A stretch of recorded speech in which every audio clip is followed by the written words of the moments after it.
So I think many of you are local and many of you are not. So I'll just do a very brief update on Greeningston, Upper Beeding and Bramber. So basically, I'm one of the co-chairs, and we're very much a community group trying to create a sustainable, low-carbon future for our own community. We've got fantastic volunteers working on all sorts of projects that are really trying to get the whole community thinking about what we can do collectively facing this climate emergency that we're in. So do look us up either on the web or through social media. Just a bit of a plug of the next, actually the next 3 Saturdays we've got something on. So this Saturday we're collecting recycling at the farmers market. Do come along, fantastic farmers market, and an opportunity to say hello to us and to get any recycling tips. The following Saturday we've got our really successful repair cafe, which is an opportunity, anything that's broken that you can basically put in a bag and bring along. Our volunteers will try and help you fix it or give you advice if it's not fixable.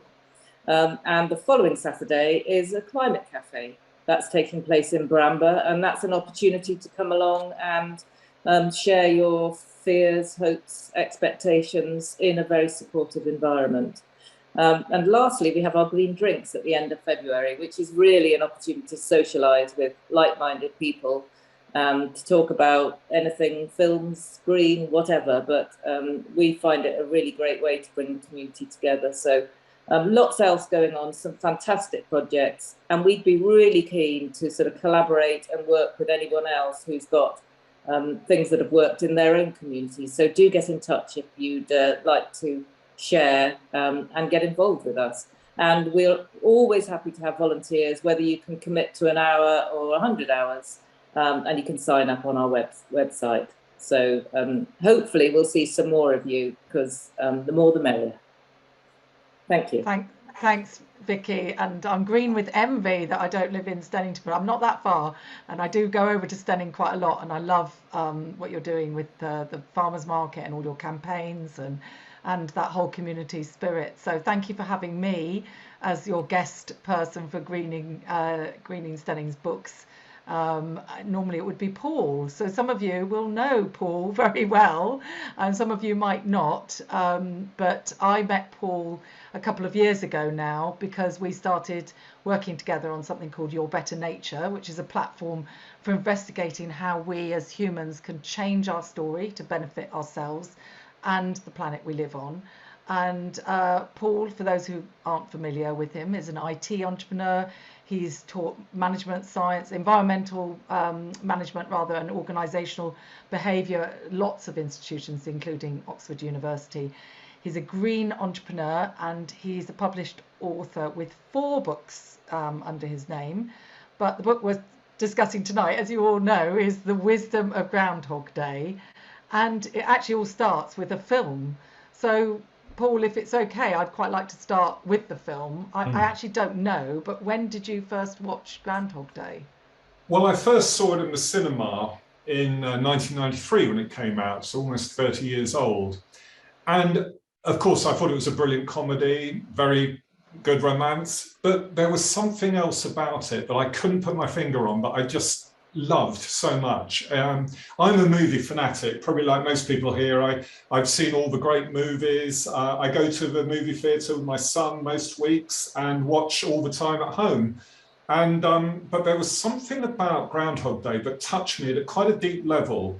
And then about, excuse me, 4 years later, I was giving a course. I watched the DVD again then, or maybe the video.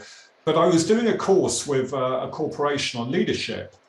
And I said just spontaneously, it feels like Groundhog Day. And then other people said, yes, that's what it feels like. And we started talking about Groundhog Day from a psychological perspective, that feeling of being trapped, that feeling of being on autopilot, that feeling of each day merging into one and just feeling stuck in life.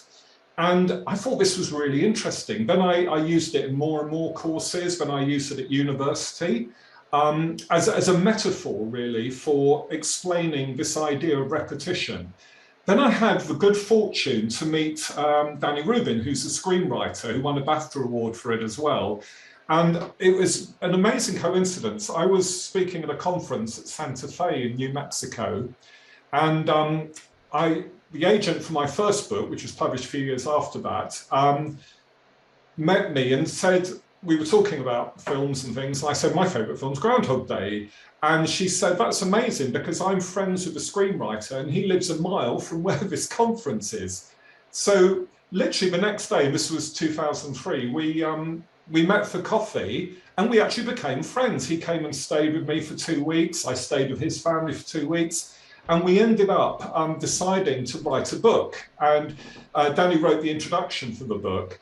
And what I discovered from Danny that was so extraordinary was, yes, he was a screenwriter and a successful one, but more than that, he was a real intellectual. He actually taught at Harvard. He was very interested in spiritual, psychological truths. And as you'll see later on, this film has been represented by all the great religions as a parable for Christianity, for Judaism, for Islam, for Buddhism in particular. And he wrote something which was just, for me, the greatest story, the greatest film. And I just fell in love with it. I've actually watched it over 30 times, which means I'm either mad or there's something to this, and we'll find out tonight, perhaps. So if it was over 30 times, it was over 30 years ago, is it an annual thing that you watch it every Groundhog Day? Very much so, and I give a lot of talks, keynotes and workshops, and I'll always watch a film before. And you know, the thing is, I watched it a couple of weeks ago with Dawn, Tony and Viv, and even then I saw something new, as I always do, and it always profoundly affects me. And I realized that maybe, this sounds crazy, but maybe my purpose, my destiny was to explain the deeper meaning of this book, of this film to people. And if that's all I do, that's absolutely fine by me, because I still love it. Well, it's an extraordinary wisdom that you've distilled in your book, and we're going to talk about that in a minute. But first, I think you're going to give a bit of a sense of what the book's about for you. Absolutely. And just before you do that, if anyone's got questions at any stage, you know, this is a free forum, just stick your questions in chat. There's too many of you for me to see you put your hands up, so just put a question in chat and we'll come to it later on. We're going to do some Q&As. But yeah, sorry, Paul, over to you. No, absolutely. Well, as many of you know, I normally host Green Books, and we interview people talking about often very serious subjects like climate change and racism, climate change and spirituality, behavioural change. We talked about psychology. We also talked about gardening. And you might be thinking, what on earth has Groundhog Day got to do with the environment and Green Books? Well, I think there's different aspects to it. First of all, I think it's fun. It's a good idea to have more of a fun topic and theme, but also Groundhog Day for me introduces some of the most important psychological and spiritual and behavioural concepts which are at the core of why we're stuck, because I think we're stuck in Groundhog Day as a planet and as a society rather than just as individuals. And I'll talk about that more later on. But I'd just like to say a bit more about the movie. I lived in the States for nearly 10 years, and in America, and well, North America generally, Groundhog Day has become one of the most popular movies. It's got the same cachet as It's a Wonderful Life. And it was interesting, about 2 years ago, the world's leading film reviewers in places like New York Times, Guardian, were asked what was the greatest comedy ever made. And in fourth place was Groundhog Day. Be interesting if anyone thinks they know what was first, you might be surprised. It was Some Like It Hot. I think Life of Brian was third, but Groundhog Day came fourth. And that really shows you, think of all the comedies that have been made, how this film, which was successful when it came out, but was not huge, has actually become more and more popular every year. And I think the reason is partly because of Bill Murray, partly because it's extremely funny, partly because of a romance. But what I've found from talking with thousands of people online and meeting people is how many people feel like me, that there's something so much more to this movie that they can't always put their finger on. And for me, it really explains a lot about the human condition. Now, also, there are very few films that have become popular idioms. you can look at the newspapers or watch the news, and almost on a daily basis, you're going to hear somebody say it feels like Groundhog Day. Politicians, business leaders, celebrities, and they're using this idea to explain a feeling of repetition. And, you know, we've all had that feeling that we've been here before or felt this before. It feels like Groundhog Day. But I think there's something much, much deeper here. Groundhog Day can partly be about being stuck in one place, like we have been during the lockdown. But I feel the most interesting concept of Groundhog Day is our own inner life. And as a psychologist, what I've really recognized working with thousands of people, how many of us are replaying the same patterns of thinking, of feelings, of behaviors day after day. And it's only when we accept that we're creatures of habit and that we're often stuck in these patterns that we can really move forward or wake up. And literally in our inner life, I mean, neuroscientists have said, several studies I've seen, that we basically 80 to 90% of our thoughts are pretty much identical to what we thought about yesterday. And if this is our lot in life, it's something that's really worth understanding. And Groundhog Day really follows in a rich tradition of movies about learning life lessons. Think of Wizard of Oz. Think of It's a Wonderful Life. Or the book that's most similar to Groundhog Day, in my view, is Christmas Carol, because by playing around with time, it really helps us to understand ourselves far more effectively. Now, we might not be trapped for eternity in the same day, but like Bill Murray, we get to wake up every morning and make a choice about what sort of day we're going to have. Now, think about it for a moment. Tomorrow, you will probably be spending your time in the same place, with the same people, doing many of the same activities, and having many of the same thoughts, feelings, worries, hopes, expectations. And our external life will often remain quite static or can often change slowly. And we often try to change our outer life, but in Groundhog Day, he couldn't change his outer life. And one of the first things you learn in psychology and in psychotherapy is that the key to change is changing yourself, which is often the simplest thing to do, but it's what we struggle with the most. And Groundhog Day is a brilliant metaphor for how we have to change our inner life, because he has no choice, because nothing changes outside of him. In the original script, by the way, which Danny showed me, he's trapped for 10,000 years in the same day. But of course, Hollywood thought that was way too bleak. He wanted to make more of a European noir film, but they had to reduce it. And most people say, and Danny sort of says grudgingly, because he'll never admit it, but it's about 20 to 30 years he's stuck there. But the great thing is, we can set our intention every day to either be pessimistic or optimistic, to feel self-pity or compassion, to fixate on what we don't have or appreciate what we do, to give or to take. And in the movie, he tries out every possible strategy for living. If you think of everything he goes through in that movie, from seducing women to organizing bank robberies, to feeling a sense of despair, and he tried to kill himself again and again and again. You know, there's a very dark side to this movie as well. And in Buddhist terms, what he's doing is he's destroying his ego. That's a metaphor for this, which I'll talk about a bit more in a minute. But ultimately, the genius of the movie and the real wisdom that I saw in it is that Bill Murray, his character's called Phil Connors, Phil learns how to turn the worst day of his life into the best day of his life. And nothing changes outside of him. All that changes is from inside out. From my perspective, as a human being, as a psychologist, a coach, this is our greatest gift, that we have a choice every day to create our own reality. And we create it by deciding what we want to pay attention to. And at first, Bill Murray pays attention to everything that is wrong in his life. And haven't we all done that? You know, he's stuck in a town he hates with people he despises on an ever-repeating, dark, cold, miserable February day in the middle of a bleak winter. He feels desperate. He's trapped in the worst circumstances he can imagine. Then Rita, the character played by Andie MacDowell, offers a very different interpretation when she says to him, maybe it's not a curse, it just depends on how you look at it. And following her advice, he goes on to transform the worst day of his life into the best day of his life.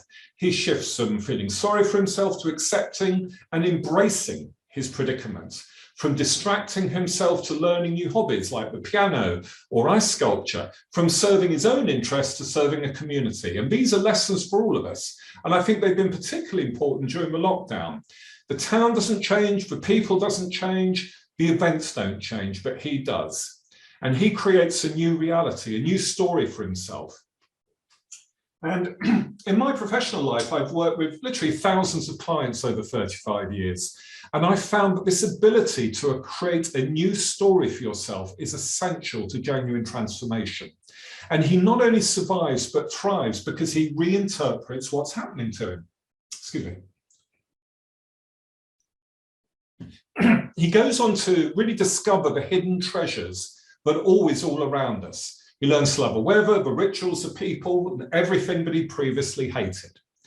And I think this film really brings to me into sharp relief how important the concept of a day is.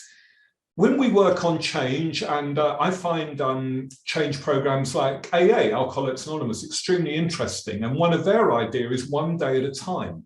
And I find in organizational change, in psychotherapeutic change, when you just break down your life into a day, and by the way, the average person lives just under 30,000 days. So one of the exercises I do with clients and workshops is to actually put that up there, 30,000 days, and where are we on that? Because it really highlights how precious each day is, and to think about how we can make each day extraordinary. But there's a deeper meaning still that I want to talk about, particularly as this is green books. And in my book, Wisdom Groundhog Day, I really focus on two broad elements of our personality, or parts of our personality. I'm a great believer that we have multiple parts or sub-personalities. And I break these down into two categories. One is what I call our conditioned self, that part of us that's been conditioned through our education, our upbringing, our culture. And often our conditional self is a lot like our ego. And it's our need for control, our need to be right, to be perfect, for status, for approval, for pleasure, and for wealth. It's our ego and all the habits, thoughts, and desires that go with it. But there's another side to us. And this side I call our authentic self. Some people call it our soul. Maslow calls it self-actualization. There are many different names, but it's our need for love, it's our need for meaning, purpose, connection, and service. And Groundhog Day is a story of somebody who transforms themselves from their condition to their authentic self. Now, let's just think about this on a bigger scale, because as Jane said earlier, and some of you might have seen me talking with Tony Whitbread, who's here tonight, about your better nature. And one of the key ideas here is that we need to fundamentally change our story about who we are. We have to shift from our conditioning to what I'm calling our authentic self. I believe that the heart of all of our environmental problems is a deeply flawed system, culture, and narrative that we've created about who we are as human beings. And it's our conditioned self that's causing so many of our problems. Our ecological and climate crisis is fundamentally a projection of our ego.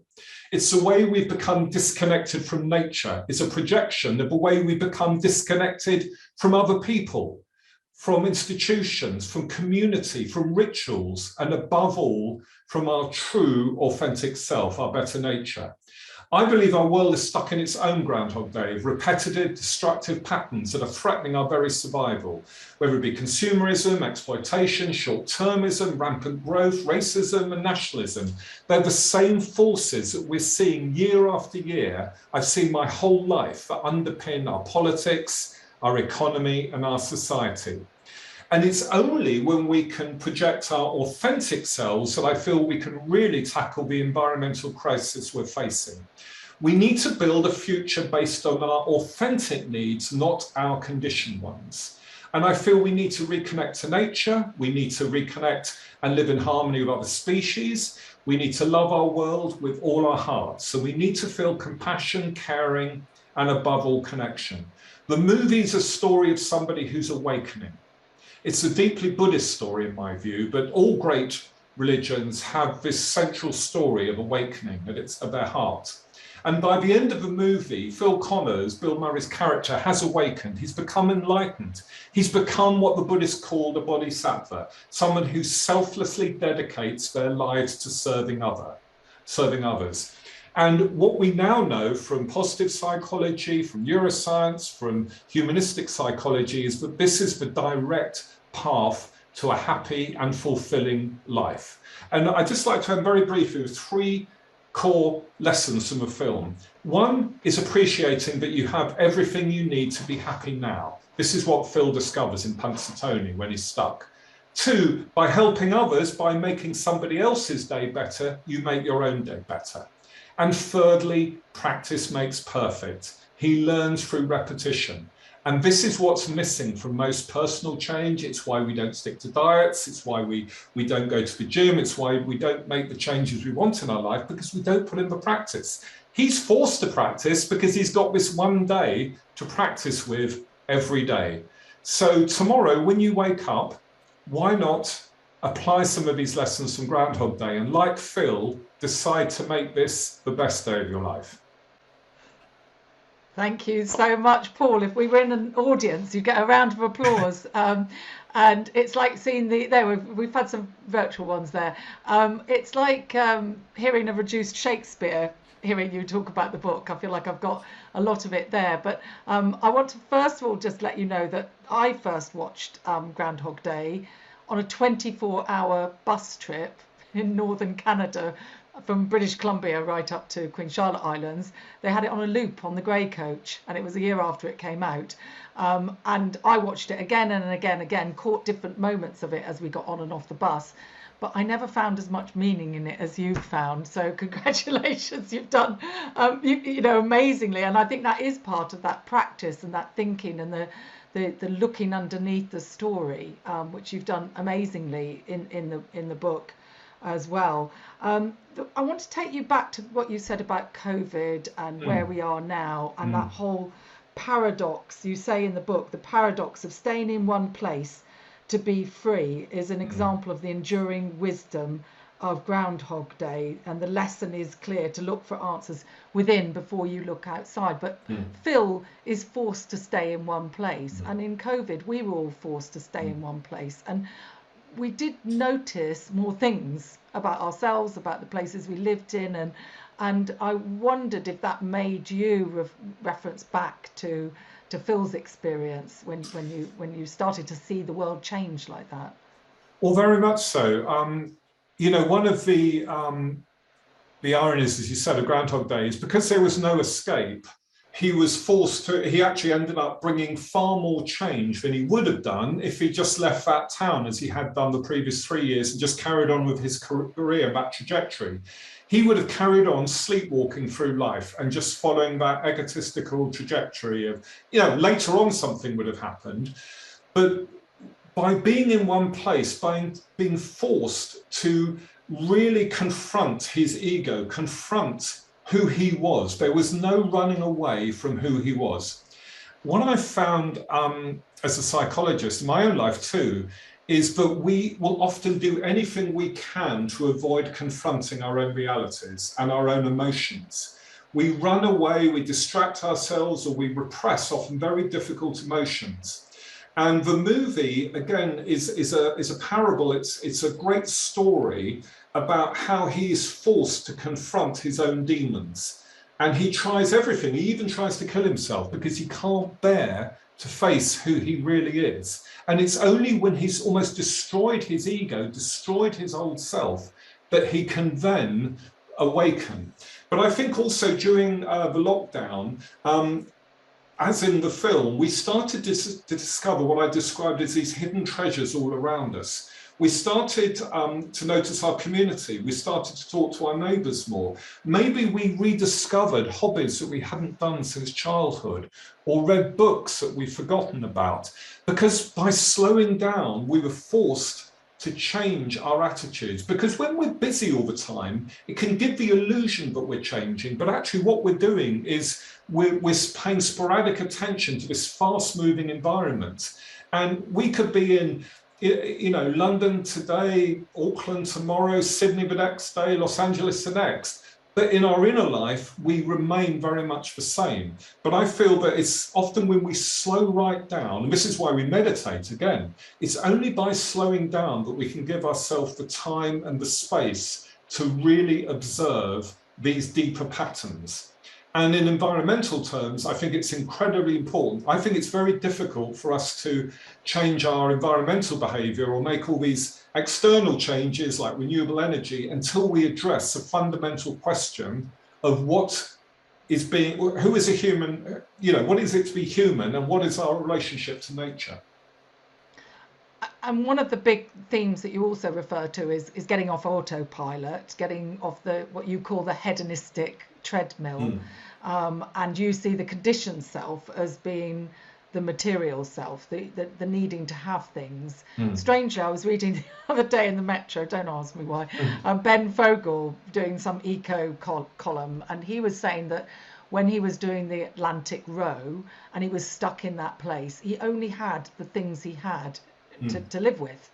And he felt a great sense of relief that he didn't have to make choices about buying this or getting this, and you make do with things. And I wonder with the way that we are living now, whether you think that there are any great lessons for you in getting off that hedonistic treadmill, and which part of the book do you think really helps people the most to do that? No, that's a good point. I mean, another reason I love Groundhog Day is I see a lot of myself in Phil, good and bad. So, you know, for me, you mentioned my computer company, you know, until my 40s, really, I was that power, career, status-driven person. You know, I had a business with 500 people. I was jetting around the world. I was living the dream in the conditioned self sense. But in my inner life, I was feeling very unhappy and very anxious, very worried. I talk about this a lot in my book because there were a great sense of loss and missing. And what I realized was I had bought hook, line, and sinker into the consumerist and materialist story, the narrative, that by acquiring more stuff, I would be happier. But what we now know from psychology, positive psychology, consumer psychology, is this idea of the hedonic treadmill, that all of these things are fleeting. When you buy something new, you'll love it maybe for an hour, a day, a week, but then you'll just habituate to it and you'll want to have the next fix, you'll want the next thing. And the whole of our society, the whole of our economy is predicated on this idea of constant desire, constant satisfaction of desires and creating and manufacturing these desires. And Phil, at the beginning of the film, was very much on that course, as I was. But when he stopped, when he slowed down, he started to realize that he had everything he needed to be happy now. And we think we want all these things to make us happy. You know, I'll be happy when I have a bigger house, a better car, you know, all these different things, when I can fly to all these wonderful places. But actually, that's not what we're looking for. These are the means, not the ends. What we now know from positive psychology, which is the sort of the scientific study of happiness, is the happiest countries in the world are places like Denmark, Finland, Norway. And it's not because of the weather, is it? I lived in California, and I'd say most of the people I knew were miserable there. And the reason they're happy is because they have a much stronger sense of community. They spend more time outdoors. They have more friends. Work is secondary. If you are very wealthy, you do not display conspicuous consumption. It's a different mindset, it's a different culture. And the town that Phil goes into in Groundhog Day is an example of that. He calls them hicks at first, you know, really insulting to them because that's how he sees them. But then he learns, but actually they've got it right, not him. And I think for some people, again, come back to a question of lockdown, I think a lot of people started to think about their life during lockdown. In North America, where my clients mainly are, there's an expression, you might have heard it, called the Great Resignation. Literally millions of people are leaving corporate jobs. because they cannot find satisfaction. They realise it's not what they wanted, because they got off the treadmill for a period of time with furlough, and they realised actually they don't want to be commuting, and they don't necessarily need to earn so much money, and they want quality of life, not quantity of possessions. So there's a lot tied in here, yeah. What I find interesting in the book is that it's not just reflecting on a great story in a film and some of these themes. You've also decided to make it very practical. So there's a lot of self-help. There's a lot of exercises that people can do to start to analyse themselves. And one of the ones that sticks in my mind is the walk every day. We've all talked about going for walks, and you can go for a walk, and I know I do it, and all I'm doing is mulling over all the nonsense that's been going on in my job, and but you can then go for a walk instead, the second type of walk, where you're actually thinking, you're not thinking, you're looking and taking in what you're seeing and appreciating it, and almost being meditative on your walk. For you, what is the exercise that you still follow the most? Because obviously you wrote this book a few years ago. Which one of your sort of exercises do you rate the most for yourself?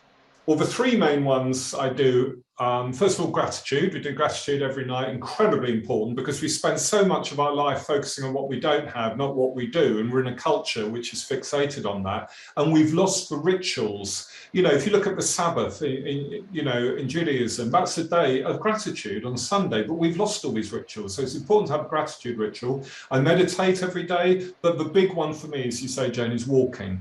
And sometimes when I walk, I talk, sometimes I listen to podcasts, but more often than not, for me, it's mindful walking. It's going up on the downs, you know, which most of us live near, and feeling the wind, looking at the sights, feeling your feet on the ground. It's mindful walking, which is one of the oldest mindfulness traditions of all, going back to, you know, before Christianity. So I walk 6 miles every day, and it's being outside in nature is very, very healing. And as you said in the book, I describe there are people who walk, but they're doing it for exercise, for fitness. That's important. There are people who walk and looking at their mobile phones the whole time. There are people who walk and never stop thinking. But if you can walk and just pay attention to being rather than thinking or doing, that's one of the very best things you can do for yourself. And it's been well documented, a lot of research in here. Another of my favorite words is the word flaneur. I call myself a flaneur. Some of you might have heard about it. It's an 18th century French term for gentlemen, it should be gentlewomen as well, of leisure in Paris who just wander around with no particular reason or plan. They just sort of float around town, sitting in the old coffee house, reading, having deep thoughts or whatever. And it's just a lovely way to spend your time, because isn't what we almost all of us are doing things for a reason, as a task, as an activity. But sometimes it's lovely just to do something for the pure joy of doing it. Well, I'm certainly practicing some of the things that you're suggesting now on my walks every day. So thank you for that. It's interesting you mentioned rituals, and you touched on religion as well there. We've got a few questions come in, which I'm just going to go through with you, which pick up on this. So we've got a question, first of all, from Mike. The Greeks and Romans prayed and greatly respected Gaia. Should we do the same? Would that help us implement ecological change and develop love for the planet on which we reside and depend upon for our survival? And I'll just mention Elizabeth and David as well before we answer this. I found all these questions have been raised and answered by the Gospels. And David, funny, thinking same thing, very important though. And Elizabeth, there's a prayer walk once a month out on the Downland scheme that everyone's welcome to. So people seeing different roots from the past and from religion and stories from through religion. Well, yes, and I think you know, in our modern society, we have a great love of everything that's new, of technology, social media, new ideas, but actually very little is new. You know, you've probably heard the expression, all philosophy is a footnote to Plato. Well, I think we can trace most great ideas back to the Buddha, back to Christianity, and Groundhog Day for me is in that tradition. But in terms of Gaia, I mean, I remember first reading James Lovelock's work on Gaia over 20 years ago, and it had a profound impact on me for many reasons. The idea of seeing Earth as a living system is a very powerful narrative, and I think an essential one, because the problem is we see Earth as a resource, as a utility, something to be exploited. And that's how Western civilization, especially since the Industrial Revolution, has flourished in material terms, but I think been impoverished at a spiritual and psychological level. So I believe, yes, we should pray to Gaia, and I think that, I've met Christians, I've met people from other religions who don't necessarily see Christ or God as a bearded figure in the sky, but as a universal life force, as life itself, of which Gaia, as far as we know, our Earth is the only form of life in the whole universe, the only planet that supports life. And if we're not going to pray to that or worship that, what is worth worshipping, in my view? Certainly not worth worshipping Mammon or celebrities or, even as a Liverpool supporter, I don't worship Liverpool, though some might disagree. But no, I think it's a wonderful idea, Gaia. And the more we can see Earth as a living system, the better. Thank you. Yeah. Yeah, I'm just going to come back. There's a really interesting question here from Vicky. Are you all right to move on, or do you want to add something there? No, please. So Vicky has said, Paul, I struggled with the book when I tried to apply your interpretations to a busy young parent working long hours, barely making ends meet, and juggling childcare with housework and responsibilities. I felt privileged to be retired and have time to spend on this and challenging my ego. And I did actually have a thought about this myself when I was reading it, that, is it a book that what you're recommending, you've got time to do when you're older and you've had a bit of your life and you've done the traveling and, you can move on? Or is it a book that can be applied to anyone, even a busy person or a sick person or somebody who's got lots of other things going on in their life? Well, I think that wherever you are in life, whatever age, you can learn to appreciate, you can learn to be present, to meditate, you can learn to serve other people and be kind and compassionate. But I would agree with Vicky that, my book was probably aimed more at people at what we would call the self-actualization stage, which is when we start to question a lot of our conditioning. And, when we're younger, and we've all been, raising a family, getting started in education and work, we have different concerns. I still think it's very important to spend at least some time of the week, attending to our psychological, spiritual needs, our needs for meaning. But it's probably aimed more at people older, because I recently read about a very interesting model from Ken Wilber, who's an American philosopher. And he said, he was talking about adult development, and most of my work is in this concept of adult development. There are three broad stages to our life. There's growing up, there's cleaning up, and there is waking up. And in a way, my book and Groundhog Day is about clearing up and waking up. But we cannot wake up, in my view, until we clear up. A lot of people use religion or spirituality to bypass their emotional needs. There's a phrase some of you might have heard called spiritual bypassing, where people think if I just meditate all day, if I just, go to church or join this group or read these books, then all my prayers will be answered. But actually, the most important work in life, in my view, is the emotional clearing up, is dealing with our fears, dealing with those deep patterns. I think of my mum, who died at 93. She was still reliving her sense of abandonment from when she was 5 years old. And I think of other older people I know, we could probably all recognize them amongst our family and friends, people who are playing out the same pathological patterns, which are so dysfunctional and so profoundly destructive in many ways. And the earlier we can address those, the better. But I think it's never too late to start reading these books. But like Vicky says, this has probably got more impact. Like Phil, he was in his early 40s. He was going through a midlife crisis at some level. And I think we need to be ready for this message. I couldn't have written this book in my 20s, that's for sure. Yeah. And Bob Mosley has also said it's been calculated that Phil lived over 30 years in Groundhog Day. So he didn't have an instant enlightenment, did he? And he had lots of chance to try things again and again. Do you think enlightenment needs to take a set amount of time? I mean, do you think it can be quicker than that? Well, that's a good question. There was a book which I read and actually referred to in my book, which was called Quantum Change, where two psychologists studied over 100 people who claimed to have had instant enlightenment. Those of you who've read Power of Now, I don't know if people have read Power of Now by Eckhart Tolle, very good book. He claimed certainly to have had that moment, rather like my namesake Paul on the road to Damascus. I feel what I love most about, one of the things I love most about the movie is that Phil Connors does not have a guru. He has to learn it all by trial and error. And I have always found that that has to be an essential part of our learning and our growth. And one of the things I teach and coach people in, and is very much evidenced by the movie, is the power of experimentation. Is trying small changes every day and writing about and journaling. Another, coming back to your question earlier about practices, very, very important practice. Journaling what happens. So let's say there's somebody you work with or in your family who really don't get on well and they cause you a lot of distress. Try something new. Just do something new. Even if it doesn't work, it doesn't matter. This is what Carol Dweck, the American psychologist, calls a growth mindset. It's incredibly important. Most people have a fixed mindset. They tend to blame other people if things go wrong. They become defensive. They get stuck in repetitive patterns. We all do it. But to develop a growth mindset is one of the core skills, life skills, in my view.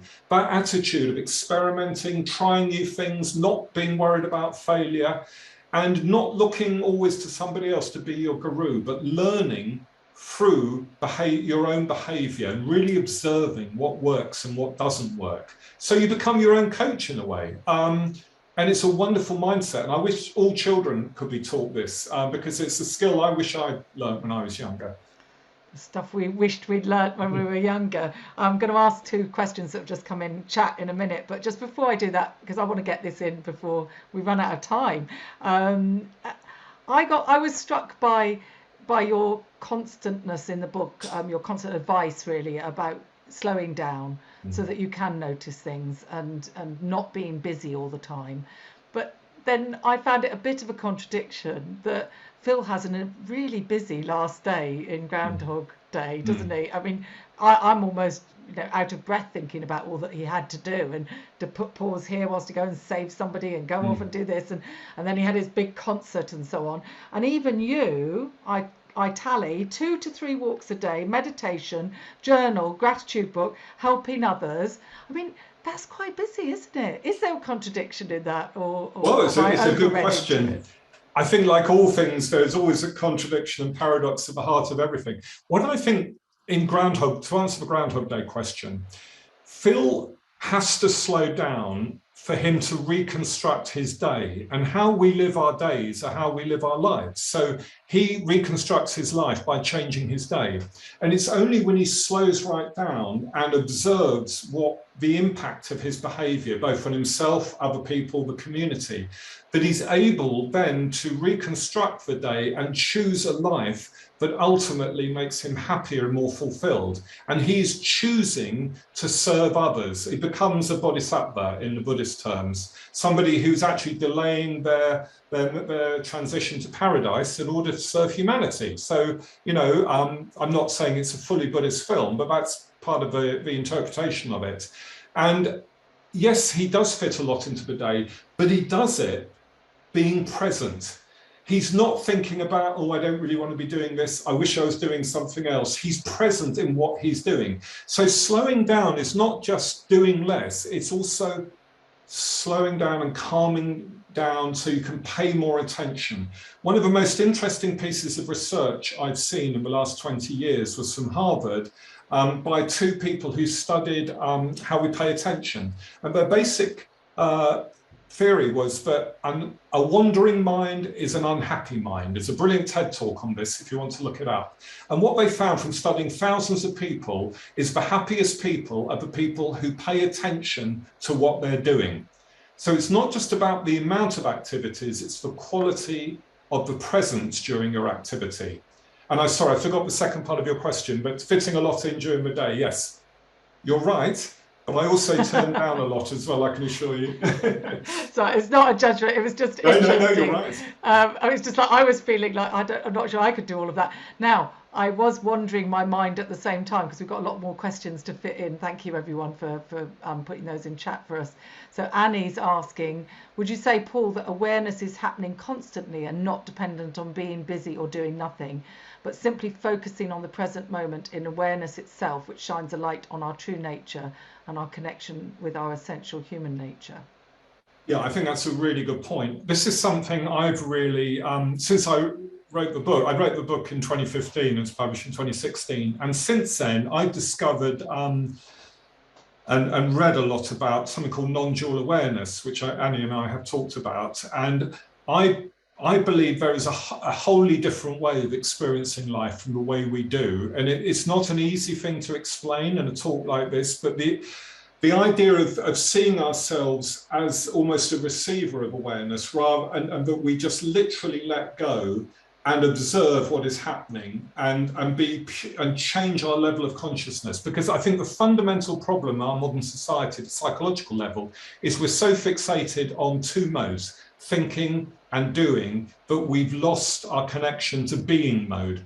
And being mode is being completely present. And I think tapping into this field of awareness that is always around us. Now, this is a more evolved form of meditation, and one that's difficult to explain unless you practiced it. There's a guy called Locke Kelly, who I really like, if you ever want to, does lots of free meditations, L-O-C-H Kelly, if you're interested in this. But yeah, I think the more you meditate and the more you slow down, as we're talking about, the more you realize that we are not our thoughts. We are not even the thinker. There's a deeper presence, a deeper level of consciousness underlying us. Now, as somebody who's been an academic a lot of my life, psychologist, this took me a long time because I lived my whole life in my head.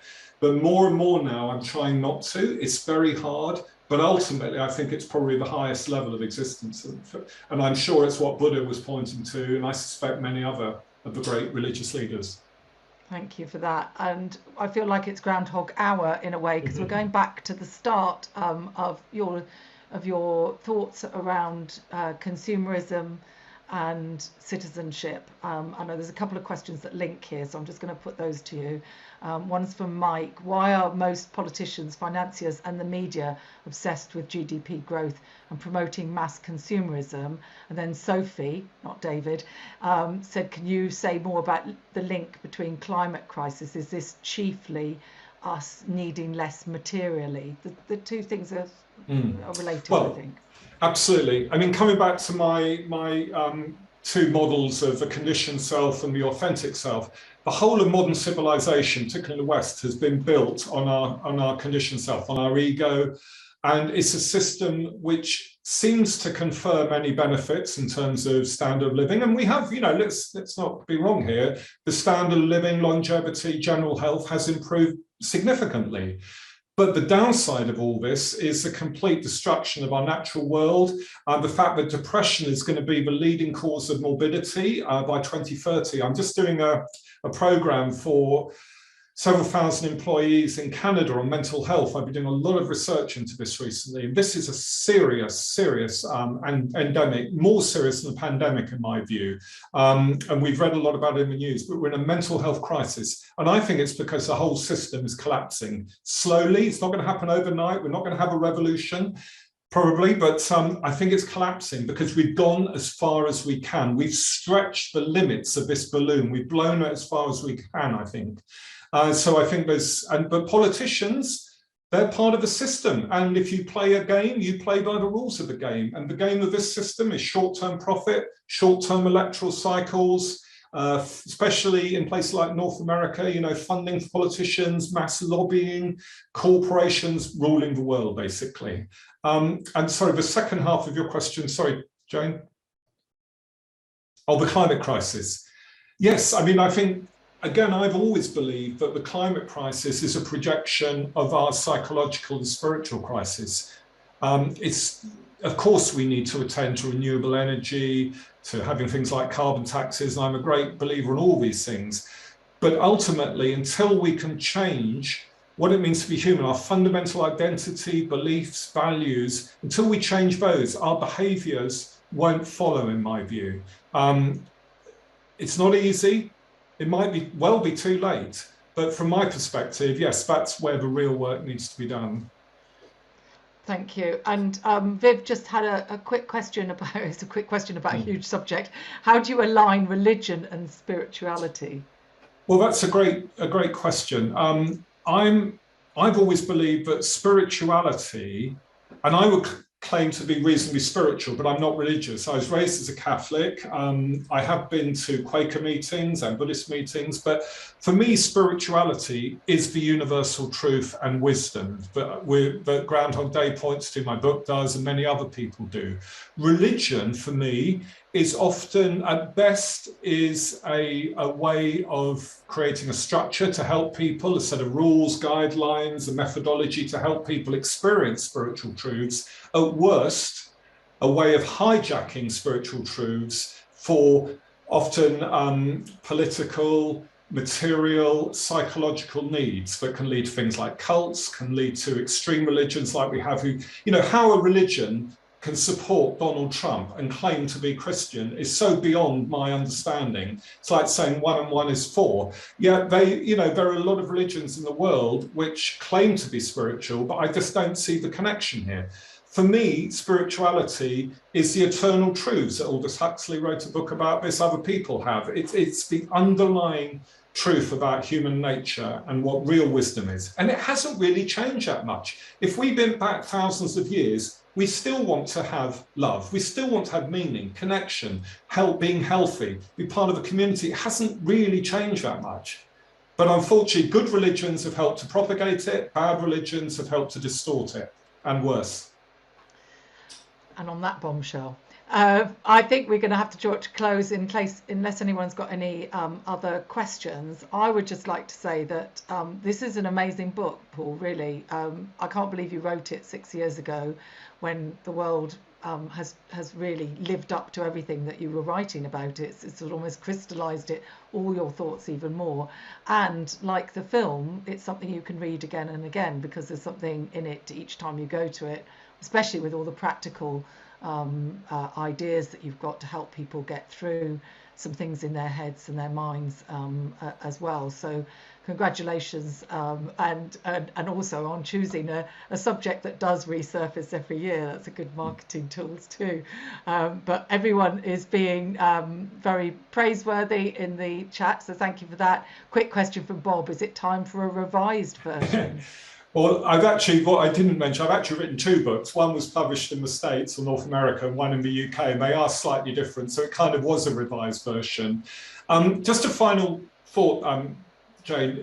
For me, you know, I taught at university psychology. I could have written a more academic book. I could have written a more classic self-help book. The reason I use Groundhog Day isn't just I love the movie, it's because I believe we learn best through stories, through metaphors, through images. And for me, Groundhog Day is a wonderful story that really encapsulates these deeper issues. So yeah, and I will mention next Green Books. I'll put my other hat on. Yes. In a minute, so don't let me. Well, I think that's right. I'm going away with my book with loads of notes to read. Thank you so much, Paul. It was amazing. And thanks to everyone for your questions and your input, because it makes it so much easier and more interesting when you do contribute. So thank you very much. And back to Paul. Great. Well, thanks everyone. As you probably know, I also host Green Books, and we've not got one in March, but we've got a very interesting one in April, which will follow many of the same themes.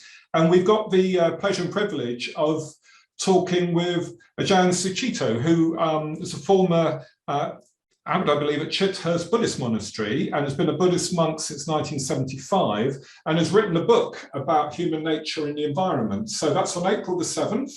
At 7:30, watch out on the Greeningston website and join our mailing list if you're not already on it. And thank you again. I hope you found it worthwhile, and please go and watch a movie.